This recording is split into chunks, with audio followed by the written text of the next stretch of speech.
আমরা যতদিন হলো ভোট দিচ্ছি দেশত এই কৃষকের ব্যাপারে কথা নাই, মাদ্রাসার ব্যাপারে কথা নাই, ইমানদারের ব্যাপারে কথা নাই। খালি কথা কি, দেশ গরিব, দেব কোথার থেকে? তে এতগুলো টাকা ফ্রিজত থুলু,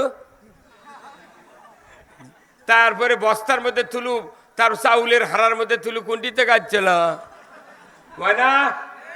এই বাংলাদেশে যতগুলা খাসের পুকুর আছে, গাড়ি আছে, এই খাসির পুকুর আর গাড়ির টাকা যদি খালি কৃষি খাতে ব্যয় করে, তাহলে বাংলাদেশে 250 টাকা বস্তা ইউরিয়া লাগবে, ফসফেট লাগবে 500 টাকা বস্তা।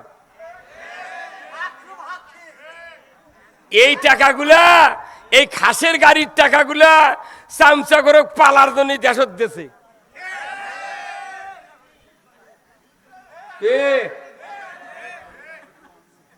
ব্রিটিশ সরকার ভালো আছিল, গরিব মানুষের মাছ মারার টাকা নাই, ধনী মানুষের পুকুর আছে, ওই খাসের টাকা জাল খাওয়া দেয়া আত্মক ভাত পাক করে দিতে, কথা ঠিক কিনা? আজকে খাসের টাকা ভারত কলা লাগানোর কাজ বুদ্ধি নাই, ঘুঁটা শুকানোর বুদ্ধি নাই, খেয়ার পালা দেওয়ার বুদ্ধি নেই। তাহলে আপনি খালি নামাজ রোজা হজ জাকাত মাদ্রাসার বক্তৃতা দিয়ে এই পৃথিবী ভালো হবে না। পৃথিবী ভালো করতে গেলে কোরআনের সব কথা বলতে হবে। কি হ্যাঁ, এই না আপনাকে এইদিক ধান কাটা দেখলাম, এই এদের কি কয় কালায়ের ওই দিক দেখলাম ধান কাটিছে, কাটেনি? পুনুট মোলামের এই ধান কাটছে। কৃষি কাজে যে ধান কাটতে যে টাকা খরচ হয়, আর লাগানোর থেকে কান্দা কাটা, নির্যান, সার দেওয়া, কত বড় বড় যারা মন্ত্রী এমপি, এরা কি জীবনে ধানের আবাদ করে? তাহলে ওরা খায় কি?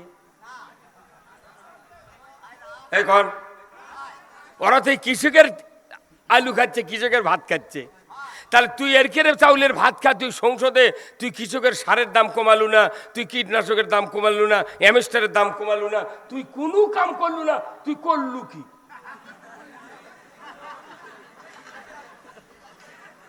কথা কয় না রে। এগুলো বক্তৃতা দিলি তখন কেউ কেউ মনে মনে করছে এলে তো রাজনীতি হলো।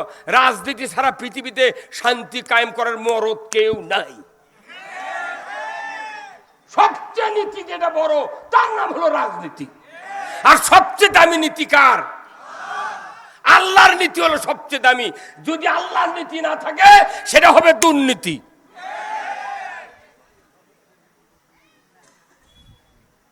আজকের এই কোরআনের মাহফিলে সম্মানিত সভাপতি আলহাজ মাওলানা মোহাম্মদ রুহুল আমিন, আমার মিতা মুফাসসির হানাইল নোমানিয়া কামিল মাদ্রাসা জয়পুরহাট, আল্লাহ ভাইজানকে দিনের জন্য কবুল করুক, বলুন আমিন।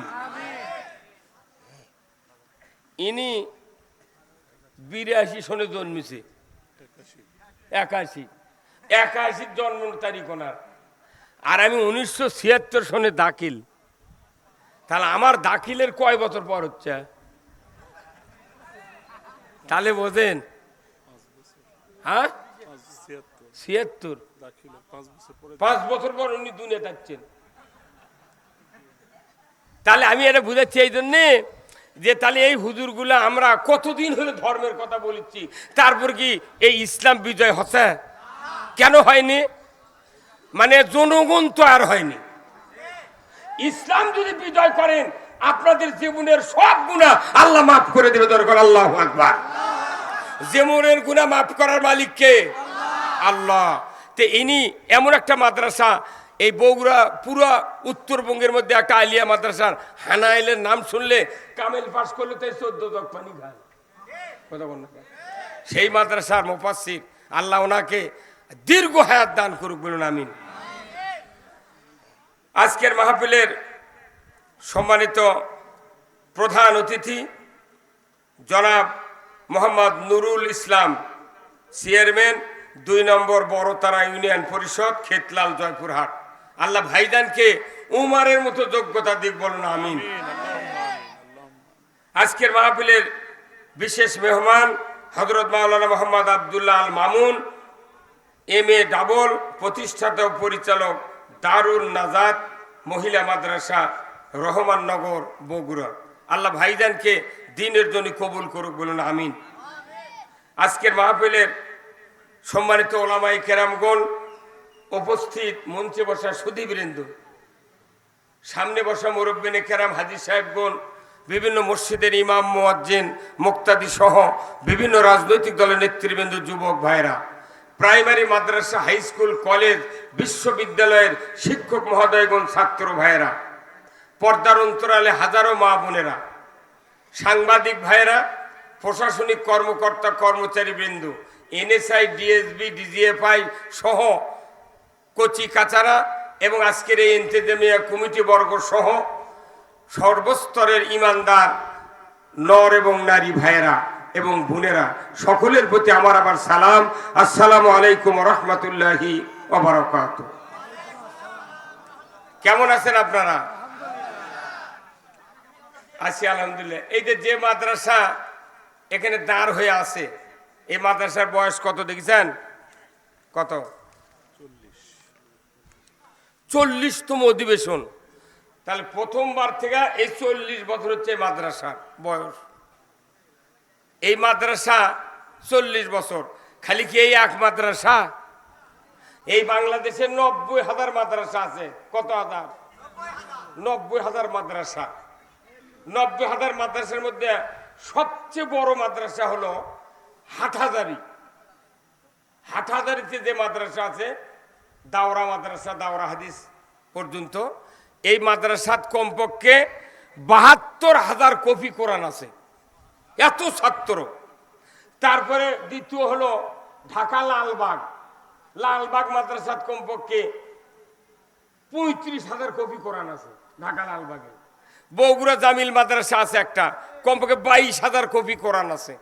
পোষা সাপার আছে বিশাল মাদ্রাসা, ওখানে না হলে তা দেখবেন 15,000 এইরকম কোরআন আছে। এরপরে সর্বনায় ফয়জুল হকের যে মাদ্রাসা আছে, সেখানেও যা দেখেন না হলে 10,000 কপি কোরআন আছে। এরপরে বাংলাদেশে 90,000 যে আরো মাদ্রাসা আছে, এমন কোন মাদ্রাসা হাফেজি, তারপরে দাওরা এবং কওমি যত মাদ্রাসা আছে, না হলেও 30-40 কপি করে কোরআন আছে। কতক্ষণ দেখা।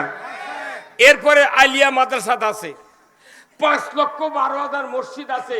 তারই ভিতরে ঢাকা বয়তুল মুকাররমে কমপক্ষে 4,000 কপি কোরআন শরীফ আলমারির থতে পড়া নাই, খেলে লাল হয়ে আছে। তারপরে 5,12,000 মসজিদ, যেই মসজিদ গতবারে নির্মাণ হতে, সেই মসজিদে না হলে 5টা কোরআন আছে। আপনারা একটু ফিডব্যাক দিবেন, বারে কথা বলে শান্তি পাবো। এমনও গ্রাম আছে যে বাড়ির 4টে ছেলে, 4টে বেটার বউ আর একটা শাশুড়ি, তাহলে কয়জন হলো? এই 5 জন বিয়ে করে যেদিন নিয়ে যাচ্ছে, বাপের বাড়িতে এক জেল কোরআন নিয়ে যাচ্ছে। তাহলে যে বাড়ির 5টা কোরআন শরীফ, ওই গ্রামত 100টা যদি বাড়ি থাকে, তাহলে 500, 68,000 গ্রাম বাংলাদেশে, তাহলে কত কোটি কোরআন? কত ঘনেরই? 460টা উপজেলা, 269টা পৌরসভা, 4,500 ইউনিয়ন। একটা ইউনিয়ন বোর্ডের জীবনে কোরআন শরীফ খুঁজে পাবেন না।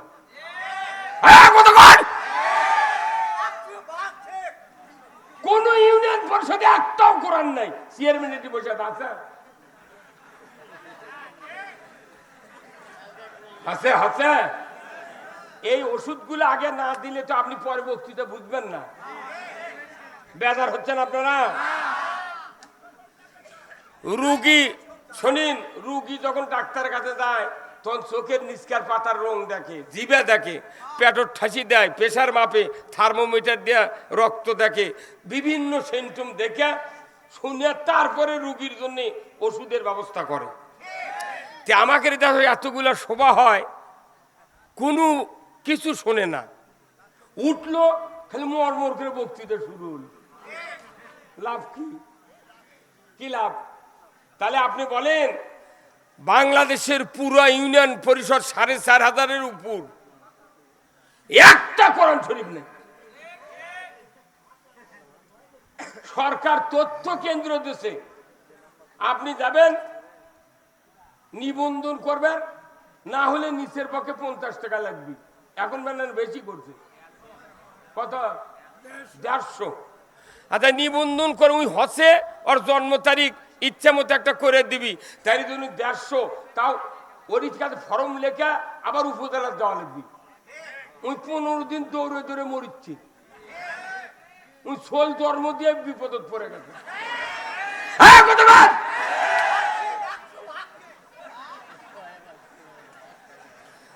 তাহলে এই কথাগুলা আমাকে দেশের এত হাজার কোটি কোটি কোরআন থাকার পরেও, আমার দেশে এত নামাজি থাকার পরেও, এত রোজাদার থাকার পরেও, এত শিক্ষিত লোক থাকার পরেও আমরা ইসলামের সুমহান জীবন ব্যবস্থা থেকে কোন রকমের সুযোগ সুবিধা আমরা পাচ্ছি না।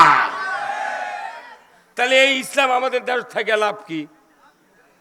আমার বাড়ির 4 জন পুরুষ আছি, তার 4 জনই প্যারালাইসিস। কয়জন পুরুষ? 4 জন যদি প্যারালাইসিস হয়, অর্ধাঙ্গ, ডান পাও ডান হাত চলে গেছে, এই 4 বলদ থেকে লাভ আছে? কথা কোনে গায় ই হাল বাবার পারবে, ই মিশিগঞ্জ হ্যান্ডেল মারে পারবে? তাহলে ই থাকার থেকে না থাকাই ভালো। আমাকে পুরো বাংলাদেশের যে অবস্থা, আমাকে বাঁচার থেকে মরাই ভালো। তাহলে মরার থেকে বাঁচার একটা উপায় আছে তো। কোন মরা? এই জান কবজের মরা নয়, আমরা এখন মরা অবস্থায় আছি। এই মরা মানুষক জীবিত করার জন্য আজ থেকে 1500 বছর আগে আল্লাহ রসুলের উপর কোরআন নাজিল করেছেন কে? এই মরা জাতিক জীবিত করার ঔষধ কোরআনে আছে, কিন্তু এই ঔষধগুলা কোরআনই থেকে পৌঁছে গেল। নেতৃস্থানীয় লোক যারা আছে তারাই কোরআন পড়ে না, মেম্বার পড়ে না, চেয়ারম্যান পড়ে না, কোন নেতা পড়ে না, এমপি পড়ে না, মন্ত্রী পড়ে না, যারা দেশ চালায় তারাই কোরআন পড়ে না। অথচ মুন্সি করে এ মুয়াজ্জিন রাখিছে, এটি আজান দেশে। বুড়া মানুষ 25 বছর হলে এই গ্রামত মুয়াজ্জিনি করছে, ওরই আজান শুনে গায়ের 10-12 জন মানুষ জুম্মাত আসে, কিন্তু ওর বেটারা একটাও আসে না। তার মানে কি? আজান দিলে নামাজ কায়েম হবে না। কি করলে হবে? কোরআন বলা লাগবে। কথা কোন না? বক্তৃতা দিলে জানা বন্ধ হবে না, কোরআন কি বলে সেটা করা লাগবে। বক্তৃতা দিলে চুরি বন্ধ হবে না, কোরআন কি বলে সেটা করা লাগবে। বক্তৃতা দিলে আপনার ঘুষ বন্ধ হবে না, কোরআন কি বলে সেটা করা লাগবে। কতক্ষণ? আপনি যে বিয়ে করেন কি দিয়ে? কোন বিয়ে করি? কোরআন দিয়ে। কোন বিয়ে করেন কি দিয়ে? কুরবানি করেন কি দিয়ে? রোজা করেন কি দিয়ে? শুক্রবারের নামাজ পড়েন কি দিয়ে? খাতনা করেন কি দিয়ে? মুঠি তো কোরআন দিয়ে করি, দেশটা কোরআন দিয়ে চালালে তোর ক্ষতি কি? ও তাহলে বোঝা যাচ্ছে তুমি এগুলো মানতে রাজি আছো, কিন্তু ইসলাম মানতে রাজি নও। যারা ইসলামের বিরোধিতা করে এরা মুনাফিক। এই বাংলাদেশে কোরআন বিজয় হোক, কারা কারা চান দুহাত তুলে আল্লাহকে দেখান। লিল্লাহে তাকবীর, নারাই তাকবীর, আল কোরআনের আলো। আবার ঘরে ঘরে এই না বসেন, হ্যাঁ বসেন। আল কোরআনের আলো কোন ঘরত কবেন না, কোরআনের আলো জ্বালালিবি সংসদে। এই যে কয়েক হাজার কোটি কোরআন আছে বাড়ি বাড়ি, মসজিদে, মাদ্রাসায়, এত কোরআন লাগবে না। একটা কোরআন আল্লাহর বান্দারা যদি সংসদে নিয়ে দিতে পারেন, বাংলাদেশ শান্তির আকরা হয়ে যাবে। এই জন্য কোরআন জ্বালাতে হবে কোথায়? সংসদে। মানে আসল জায়গাত কোরআন না থিয়া কোরআন থেকে ঘরের মধ্যে ভারুয়াত, লাভ হবে না। আমার ভাইরা, আজ থেকে 1500 বছর আগে আল্লাহর নবী কোরআন পেলেন। কোরআনের ভিতরে আল্লাহ তাআলা নবীজিকে দাওয়াত দেওয়ার জন্য আয়াত নাযিল করে দিলেন। আল্লাহ বলে দিলেন, রাসূল দাওয়াত দাও, ইয়া আইয়ুহান নাস কুলু লা ইলাহা ইল্লাল্লাহ তুফলিহুন। হে মানুষ সকল, তোমরা যদি মুক্তি পেতে চাও, নাজাত পেতে চাও, সমস্যার থেকে বাঁচতে চাও তাহলে তোমরা কালেমা পড়ে নাও, লা ইলাহা ইল্লাল্লাহু মুহাম্মাদুর রাসূলুল্লাহ। এই কালেমাই হলো মূল মন্ত্র। প্রত্যেকটা মানুষের পকেটে এখন মোবাইল আছে। এই ভাইয়ের নুরুল ইসলাম ভাইয়ের কাছেও মোবাইল আছে না? এমনও নেতা আছে তার 4-5টা মোবাইল। এক মোবাইল খালি সিম তুলে থসে, মানুষ রিং দিবি ধরবে না, কোনোদিন ধরবে না। ওর পিয়ের কাছে ফোন দিয়ে কবি কেন এমপি ধরে না, গা কোথাও ব্যস্ত আছে, কিছু নয়, ওটা ধরেই না, খালি কল ঢোকার জন্য থসে। কতক্ষণ? তাহলে এই মোবাইলের মধ্যে একটা মেমোরি কার্ড আছে না, এক কর, প্রত্যেকটা মোবাইলের একটা মেমোরি কার্ড নাই। এই মেমোরি কার্ডের ভিতরে 250 নাম্বার, 250 বক্তৃতা, 250 গান, বিভিন্ন প্রকারের নাম্বার সেভ করা যায়। তাহলে মোবাইলের বডি বড় কিন্তু মেমোরি কার্ড ছোট। তো কোরআন এবং হাদিসে যত বক্তব্য আছে এই দুইটা কিতাবের মেমোরি কার্ড হলো কালেমা। এই জন্য আল্লাহ বলছেন কালেমার যদি তোমরা মেনে নিতে পারো, কালেমা পড়তে পারো, কালেমা অনুযায়ী যদি জীবন গড়তে পারো, তোমরা সফল কাম। কিন্তু আমার বাংলাদেশের মানুষ কালেমা বুঝি না, কিন্তু কবুল আলহামদুলিল্লাহ বুঝি। কে ভাই আপনারা বসেন না, মুরবি মানুষ, আপনি সাদা ইয়ে গাতে দাঁড়িয়ে আছেন, দেখলে ভয় ধরে। আপনি একটা চেয়ার দেন তো না, একটা চেয়ার দেন তো না। কখন যে আপনি সরে দেবেন সেই জন্য আমার ভয় হয় না। একটু বসলে গাওয়াত লেগে শোনা লাগবে। কতক্ষণ লেখা? তাহলে কালেমা পড়লে যে সফল কাম, এই কালেমার তো বোঝা লাগবে। হ্যাঁ, কতক্ষণ? কিন্তু বাংলাদেশের মানুষ কবুল দেবে কেন কালমা বুঝিনি। এই যে যত মানুষ এখানে আছে বিবাহ করার লোক, প্রত্যেকটা মানুষ বাড়ির থেকে গাড়ির চোরা মাইকের চোরা বিয়ে করে গেছেন, চেয়ারম্যানের কাছে আমিও আমার ছোট খোলাত বসে, আর ওই যে স্ত্রী আমার হসে তার ছোট বাপের ঘরের মধ্যে একে শাড়ি পিন্ধে 2 রাকাত নামাজ পড়ে পশ্চিম দিক করে বসেছে, দাদি নানি ভাবি খালা চারিদিক বসে আছে। খোলার থেকে এখন হাজারান মজলিসে উকিল পাঠাতেছে, উকিলের সাথে আবার 3 জন করে সাক্ষী দিয়েছে, মিয়া পক্ষের বর পক্ষের। কেচক সাক্ষী, বর তো ওটি বসে আছে, বর তো যাচ্ছে না। এখন মিয়া কবুল আলহামদুলিল্লাহ বললো নাকি, এটা প্রমাণের জন্য সাথে সাক্ষী পাঠাচ্ছে। মোল্লা যা বলেছে, হাজারান মজলিসে আমার উকিল সাব্যস্ত করেছেন, তুমি আমাকে উকিল হিসেবে সাব্যস্ত করো। তখন করছে কবুল আলহামদুলিল্লাহ। তারপর বলেছে অমুকের ছেলে অমুক, এত টাকা দেনমোহর, এত নগদ, এত বাকি, চাইও মাত্র দিতে বাধ্য থাকবে। এই অঙ্গীকারে তোমাকে শাদী করতে আসিয়াছে, তুমি তাকে স্বামিত্বে কবুল করো। কি চাপ দিচ্ছে? করো। এত বাকি, এত নগদ, চাহিবে মাত্র দিতে বাধ্য থাকবে। কি শর্ত খাটাতে? বউ চাষে কোনোদিন চালি বেদা, স্বামী চালি বেদা, তুই চালু কে? কতক্ষণ টাকা কবুল বলেন ওই সময়। পরে আপনার এটি আসে আবার আপনি কবুল বললেন, ওনাকে স্ত্রীকে মানে নিলেন। তারপরে আপনি বাড়ির যা বললেন যে নাসিমা তোমাকে তো আমি স্ত্রী বলে কবুল করে নিয়ে আসলাম, তা আমি কালকে ভগ্নিপতির বাড়ির যাব, আমার কাপড় চোপড় ভালো করে ধুয়ে দিবে, সকালবেলা ভাত পাক করবে, আর আমি বাড়ির থেকে যাব, আমার কাপড়গুলো ইস্ত্রি করে দেবে। তখন যদি স্ত্রী বলে যে রইসুদ্দিন তোমাকে তো আমি কবুল বলেছি, তে কাপড় ধোয়া লাগবে, কাপড় ইস্ত্রি করা লাগবে, ভাত পাক করা লাগবে তাড়াতাড়ি, আমি তো এটা করিনি। এই কত স্বামীর মুখত কয় অকার রাখবি? হ্যাঁ।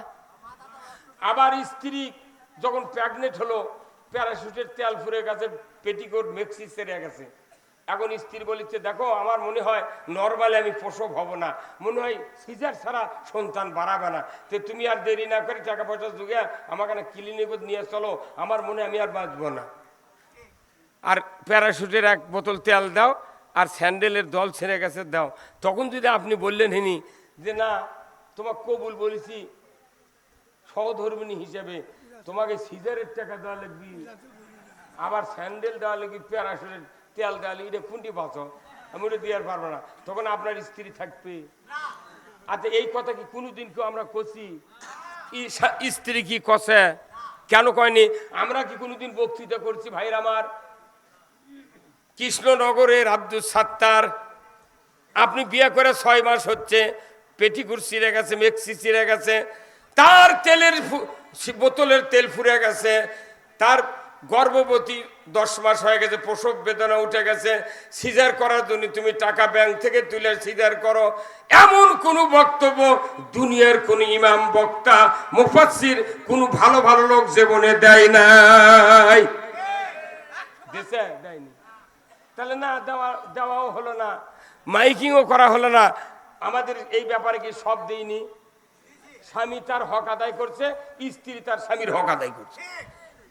তাহলে কালমার আপনি কবুল বলেছেন মানে কি? ওই কবুলের মধ্যে সিগারেট টাকা আছে, ওর মধ্যে মেক্সি আছে, স্যান্ডেলের দল আছে, প্যারাশুটের তেল আছে। এই জন্য আপনি ওনার জব দেননি, কথা ঠিক কিনা? স্ত্রীও বুঝতে পারছে এই কবুলের মধ্যে ভাত পাক করা, কাপড় ধোয়া সব আছে, সেই দিন উনিও কোনো প্রতিবাদ দেয়নি। তাহলে আপনি কবুল বলে সব দিলেন, দেখিলেন ভাত খাবেন কি কাজ?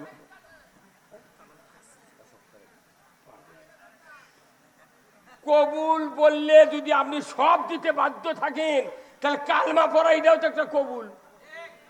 আপনি কালিমা পড়েছেন কতদিন আগে, 60 বছর আগে, আপনাকে এখনো জুম্মার নামাজ 5 ওয়াক্ত পড়েন না, 5 ওয়াক্ত নামাজ পড়েন না, সুদ বাদ দেন না, পর্দা করেন না, গোয়েন্দাগিরি বাদ দেননি, চুরি করা বাদ দেননি, ঘুষ খাওয়া বাদ দেননি, কিস্তি দেওয়া বন্ধ করেননি, তাহলে কবুল বললে সব দেওয়া লাগে, আর কালমা বললে এগুলো সব করা লাগবে আর বাদ দেওয়া লাগবে। এই বক্তৃতা কতদিন দেবো আর?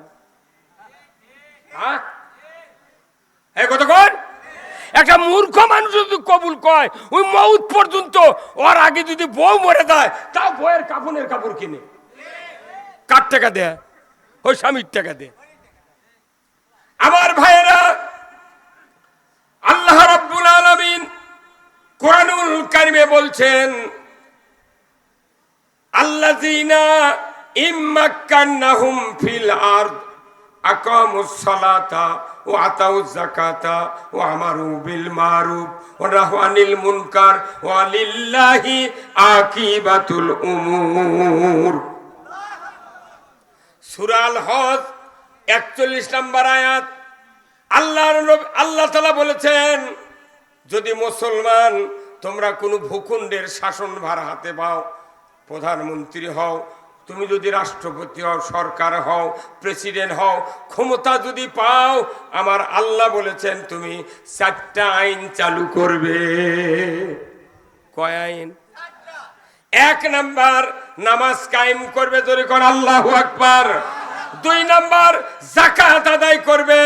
3 নাম্বার ন্যায়ের আদেশ করবে। 4র্থ নাম্বার অন্যায়ের বারণ করবে। এই 4টা আইন যদি পৃথিবীর জমিনে কেউ কায়েম করে, আমার আল্লাহ বলেছেন ওয়ালিল্লাহি আকিবাতুল উমুর, আমার পক্ষ থেকে বড় ধরনের একটা আদেশ তোমাদেরকে দিয়ে দিলাম। সরকারের উপর আদেশ কার? আল্লাহ দিচ্ছে সরকারক আদেশ, তোর নামাজ কায়েম করা লাগবি, যাকাত আদায় করা লাগবি, অন্যায় বন্ধ করা লাগবি, ন্যায় চালু করা লাগবি। আল্লাহ দিচ্ছে সরকারক দায়িত্ব। সেই দায়িত্ব এখন আমরা হুজুররা ঘাড়ত পারে লিয়া 60 বছর বক্তৃতার পর 61 বছর আমাকে ফাঁসি দিয়ে মেরে ফেল দিচ্ছে। কথা কর না? হাই রে পাগললে, এই দেশে যাকাত যদি 5 বছর আদায় করা হয়, একটা ভিক্ষা চাওয়ার লোক থাকবে না। এই দেশে যদি অন্যায় বন্ধ করা হয়, বাংলাদেশে একটা অন্যায় থাকবে না।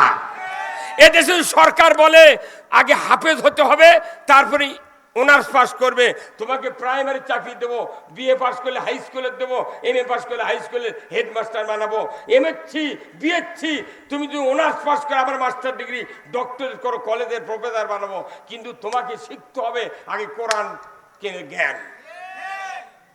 তাহলে এগুলা মাদ্রাসাত হুজুরা দরজাত খিল দিয়ে লাঠি দিয়া ভেতরে না কোরআন পড়ান লাগলো। তাছাড়া মানুষ করলে হুজুর কপাট খোলো, আমার বেটা হাফেজ না হলে মাদ্রাসা প্রাইমারি চাকরি পাবে না। কি হুজুর? কিন্তু এখন মাদ্রাসাত পড়ছে, এই যে সুন্দর কয়জন এক পাগড়ি দেওয়া হলো, তিনজন, এই যে চেয়ারম্যান সাহেব থাকলে, আমি থাকলাম, ভাই থাকলেন, আপনারা অনেক লোক থাকলেন, এই তিনটে ছেলের যখন পাগড়ি দিলাম, অবশ্যই আপনাকে মনে মনে হচ্ছে আল্লাহ ইনকে একটা শোল যদি আমার ঘরত হইল হয়নি, মনে মনে না আফসোস হয় না? হ্যাঁ, তাহলে কত আবেগ নিয়ে আমরা পাগড়ি দিলাম, আমরা সবাই মান্য দিলাম। এই ছাত্র মিশর আল আজহার বিশ্ববিদ্যালয়তে ডক্টরেট করে আসলো, মদিনা ভার্সিটি থেকে আসলো, কুষ্টিয়া বিশ্ববিদ্যালয় থেকে আসলো। আসার পরে যে কোরআন মুখস্থ করে পাগড়ি দেওয়া হলো, ওই কোরআনের সঠিক কথা যখন বলবি তখন আমরাই ধরে লে দলত তুলব। যারাই পাগড়ি দিল তারাই দিলত তুলি, তুই তো কবু কে, তুই খেল মুখস্থি করে থাকবি, কথা কয় বোঝে না কথা। আমি আজ থেকে 40 বছর আগে আমরা পড়েছি প্রাইমারি যে শিক্ষা জাতির মেরুদণ্ড। এখন কোন শিক্ষা জাতির মেরুদণ্ড নাই, এখন শিক্ষা জাতির মৃত্যুদণ্ড। যাই বেশি লেখাপড়া শিখবি তাকে ধরে লেদা মৃত্যুদণ্ড দিবি। আর আমার ছেলে তিনটার মধ্যে দুইটা নওগাঁ পড়ছিল, একটা হাফেজ আর আরেকটা দুইজন পাশাপাশি পড়তেছিল। আমি বলছিলাম বাবা তোমরা তো নওগাঁ থাকো, দেশের যে পরিস্থিতি অনবরত রাস্তা তো পুলিশ সার্চ করে, আমার ছেলে দুটো মাথার টুপি দেওয়া থাকে, পাঞ্জাবি গাও দেওয়া থাকে, কখন কি ধরবে আমি তো বিভিন্ন জায়গায় থাকি, খবর পাচ্ছি না। তাই আমি আমাকে কইছে আব্বা কি করব? তখন আমি বললাম যে বাবা দরকার হলে সিগারেটের খাইলে ঠোল পকেটে থুবু, আর গ্যাস ছাড়া গ্যাস লাইট থুবু। যদি পুলিশ সার্চ করবার লাগে, যদি তোর পকেটে সিগারেটের প্যাকেট আর গ্যাস লাইট পায় তাহলে কবে এটা গুড বয়। কি বয়? এটা গুড বয়। আর যার কেড়ে পাবে না ই হলো ব্যাড বয়। কি দেশে যে দেশে 27% মুসলমান ইমানদারের দাবিদার, সেই দেশে ব্রিটিশের আইন দেশ চলেছে, মানুষের মাথায় খারাপ নেই। হ্যাঁ হুজুর কথা কোন না, কোন মাথা খারাপ আছে? এই যে রুমাল আলা শুনত, হাতে দাঁড়িয়ে রাখা কি? এই দাঁড়িয়ে রাখি টুপি মার দেওয়া। আচ্ছা আপনাকে গত শুক্রবারে যে ইমাম দাঁড়িয়ে আর টুপিটা নামাজ পড়াছে মসজিদে, ওই ইমাম যদি আগামীকাল শুক্রবার না আগামীকাল কি বার? শুক্রবার। ওই ইমামি যদি দাঁড়িয়ে কামে টুপি বাড়ি থুয়েছে ওই জুম্মার মেয়ের আবার দাঁড়ায়, তাহলে ওই মসজিদের মধ্যে আওয়ামী লীগ, বিএনপি, জাতীয় পার্টি, জাসদ, তারপর তবলিগ, জামাত, সুদারু, মদারু, জুয়ারু, যত মুসল্লি থাকবি শুক্রবারে সমস্ত মুসল্লি একজোট হয় ওই ইমামক কবি কে তুই ওই শুক্রবারে নামাজ পড়ে গেলে দাঁড়িয়ে টুপি দেয়, আজ দিগুলো কোথর কোথে না আমি কাটে ফেল দিছি, টুপি বাড়ি থুয়েছি, কোথাও তুই বাড়া। হ্যাঁ কথা কয় না পারে, হ্যাঁ হুজুর কি কবে তুই বাড়া। সব মুসলমান যে দলেরই হোক সব একজোট হয়ে বলবি বাড়া। সুন্নত কাম আছে আর সুন্নত খুলে দিয়েছে, তাই জন্য করছে বাড়া। আর ফরজ কি শোনেন আমার ভাইয়েরা, কলিমা পড়লি হবে না, কলিমা পড়লি মুসলমান হওয়া যায় না, ইমানদার হওয়া যায় না। আমার আল্লাহ বলেছেন তুমি যদি কালেমা পড়তে চাও শর্ত পূরণ করে পড়তে হবে। জোরে কন্যা আল্লাহু আকবার। কেবা 4 আঙ্গুল দূরে থেকে কথা টানে না, এত বড় বাক্স দিয়ে কি হচ্ছে? দুর্গটি মুখ লাগে দিলে সাউন্ড কমপক্ষে 9 ইঞ্চি থেকে আওয়াজ ধরবে না? মানুষ আমার মুখ টেপ দিয়ে লাগে দে।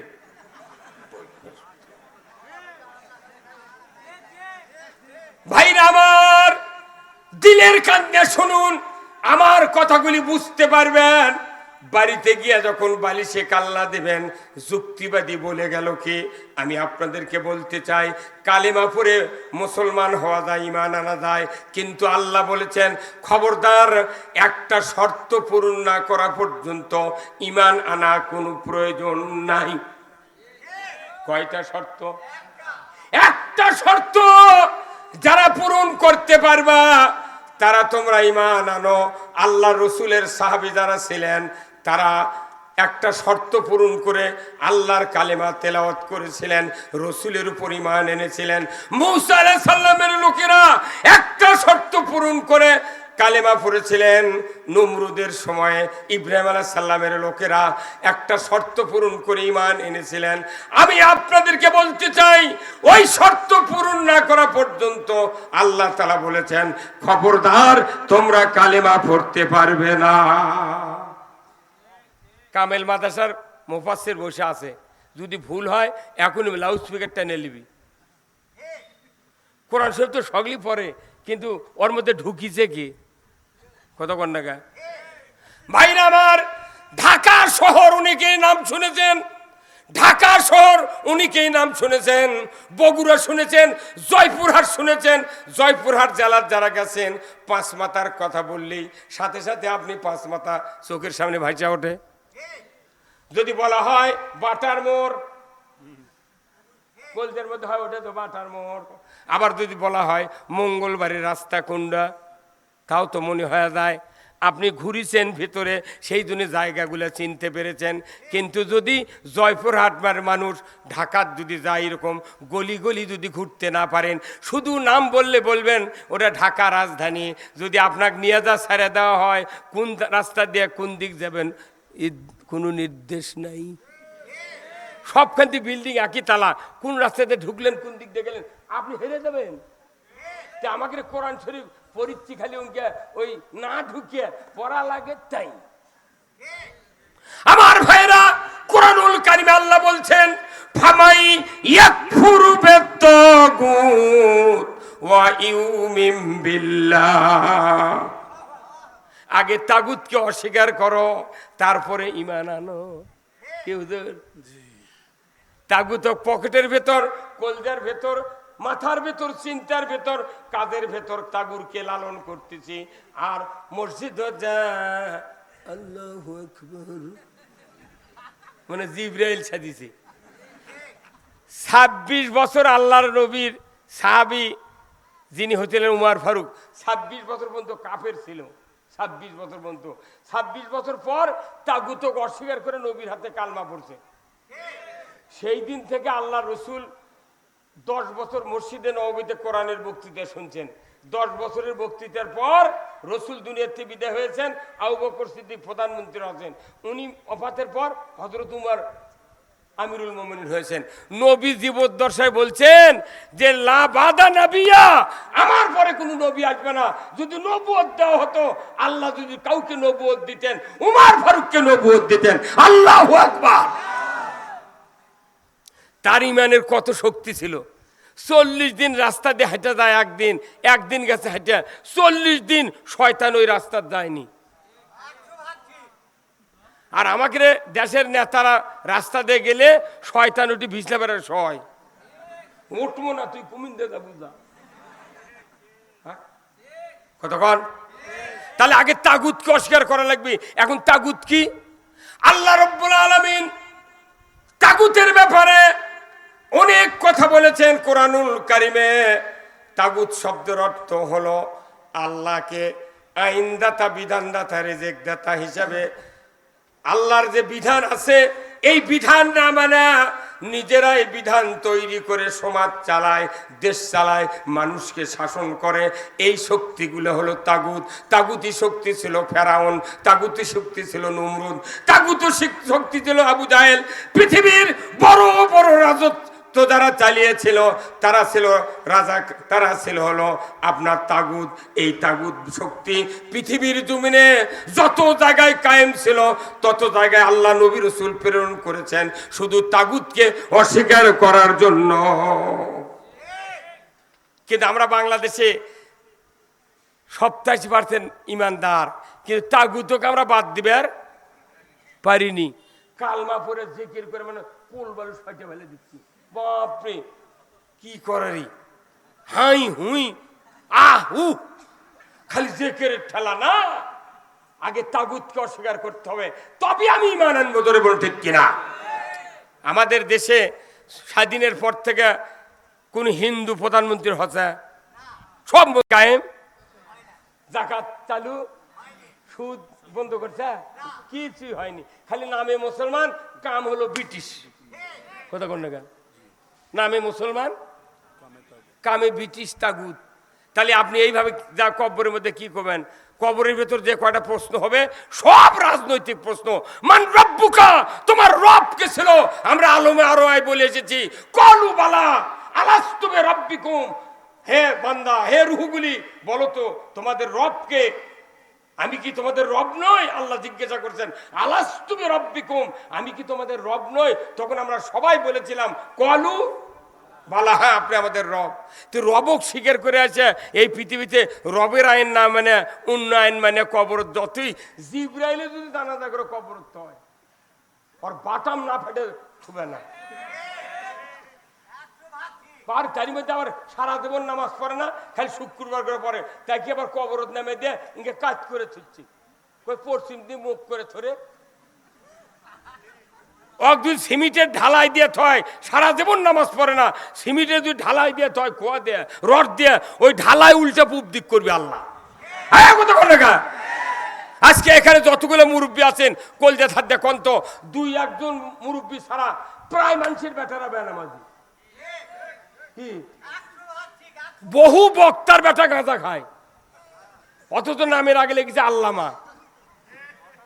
মায়না এই নামাজ যদি বাংলাদেশে কায়েম করতে না পারেন, আমাদের ইমান নিয়ে বাঁচা ব্যর্থ। কি হুজুর? তো এই বাংলাদেশে এত মসজিদ, এত মাদ্রাসা, কোন নামাজ কায়েমের কথা কেউ পায় না। এগুলার কাম বাদে নেই, মৌলবী মোহতামিম আর হাফেজ আর বক্তার কাম বাদে নেই নামাজ কায়েম করা। নামাজ কায়েম করার দায়িত্ব আল্লাহ দিয়েছেন সরকারকে। আপনার ছেলেকে যদি, আপনার সন্তানকে যদি নামাজি বানাতে চান, সব আমল বাদ দিয়া নামাজ কায়েমের সরকার কায়েম করতে হবে।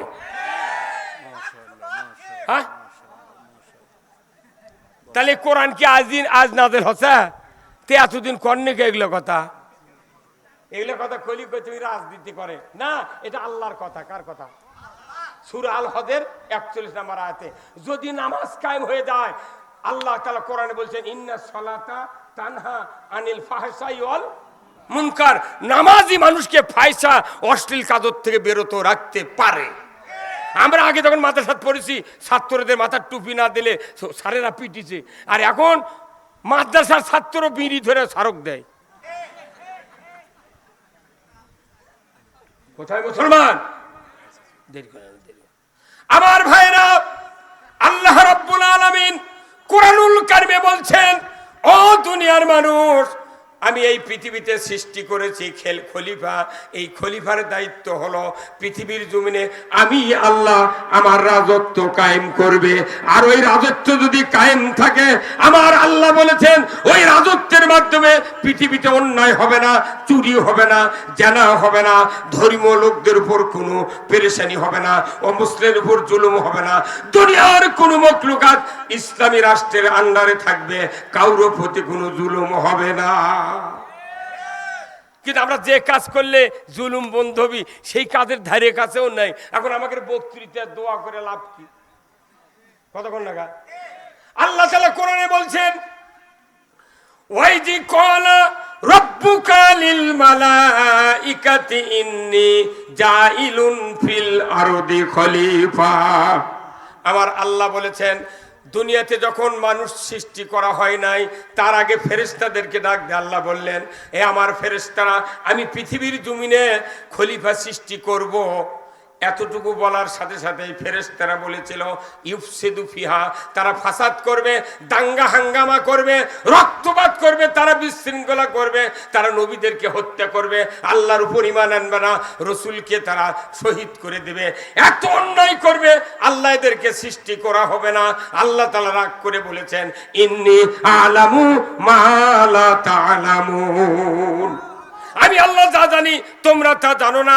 বলুন তো, আল্লাহ যে কথা বলেছেন খলিফা সৃষ্টি করতে চাচ্ছি, তোমাদের মতামতে কথা বলে নাই, আল্লাহ বলেছেন আমি সৃষ্টি করবই। শোনায় মাত্রই ফেরেশতারা বলল এরা এই কাজ করবে। বলুন তো, ওই কথা যে ফেরেশতা বলবে, এটা কি আল্লাহ আগে জানতেন না? এই যে আমার এই ভাইয়ের মনের মধ্যে এখন হচ্ছে, হুজুর আমি না উঠে তাড়াতাড়ি জয়পুরহাট যাই, আমাকে না সারা দেন, মনে হচ্ছে আচ্ছা এই কথা কি আল্লাহ জানে না? এই হুজুর করছে কাল সকালবেলা উঠে গায়ের মাঝে দেখা মাদ্রাসার হিসাব দেবো, সবার হিসাব দেবো, হচ্ছে না কতক্ষণ? তাহলে